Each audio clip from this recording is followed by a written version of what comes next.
Every definition of adventure in Webster's has an element of risk.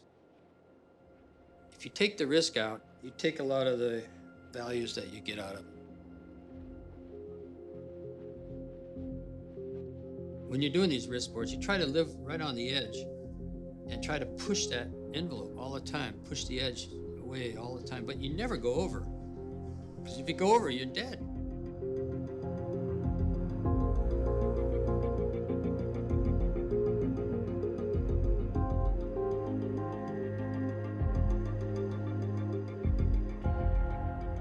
I know going into it that there's a really good chance that unless everything is perfect, I'm gonna pull the plug. I started out the day going, there's 20 no's that unless I turn those into yeses, I'm bailing on this thing. And sometimes that means I've made it 3/4 the way up a mountain and I can't get that 20th yes, and I'm pulling the plug.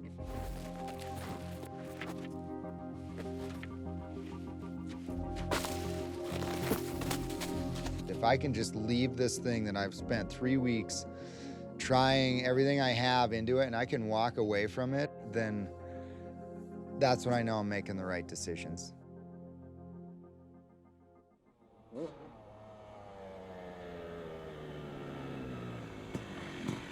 I think it's at the time when you're most stressed is when you do your most important work, and that's how it's been for me. You know, I've overcome some of the gnarliest injuries, broken backs and necks and punctured lungs and nearly ruptured my aorta.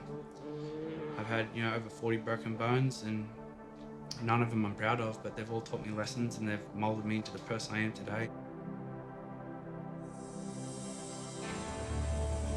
When you put your helmet on and it comes down to the night, you're screwing the throttle and you're hoping for the best, but it's a calculated risk. There's been a lot of planning going in place.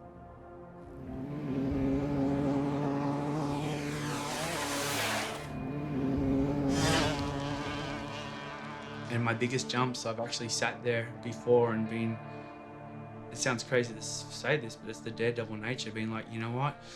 However this works out is how it's meant to be, and however it does go down, I'm just going to embrace it. If I'm falling from a 10-story building, it's the end, I'm just going to give into it and just let it be and not scream on the way down, just take it.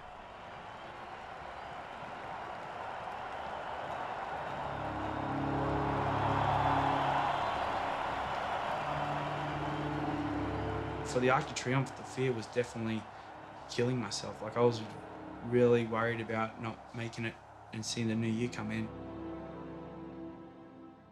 Part of me wanted to just quit there and then, but that childhood dream of mine was that little echo going, you gotta do this for that kid in you, the one that dreamed like that all through school, who wanted to do that. Now's the opportunity. You're gonna walk out now, coward.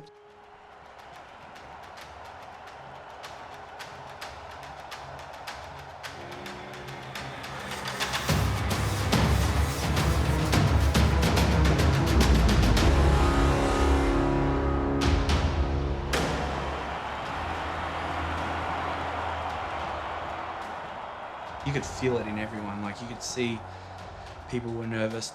Everyone around me, the whole team was like on edge. It was such a tense moment.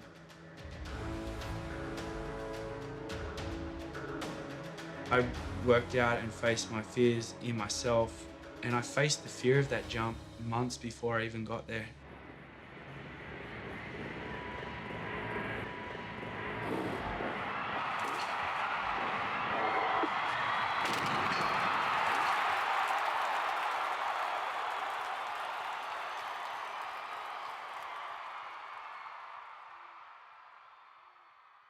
You're scared of hurting yourself. You're scared of hucking off that ledge. You're scared of that giant wave that's barreling down on you, and kind of riding the edge of that fear, and sort of what is that fine line between reckless abandon and calculated risk, to where eventually you're doing something you don't even think twice about it. I just saw the snow under my feet break up, and I knew right away what was happening. And thankfully, I was really calm that day, and I was able to keep my speed and focus on what I needed to do to get out of it.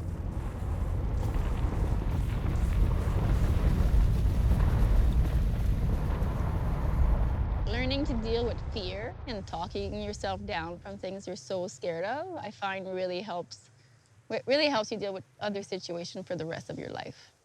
Because then nothing becomes that big of a deal since you've put yourself in a situation where you were so scared.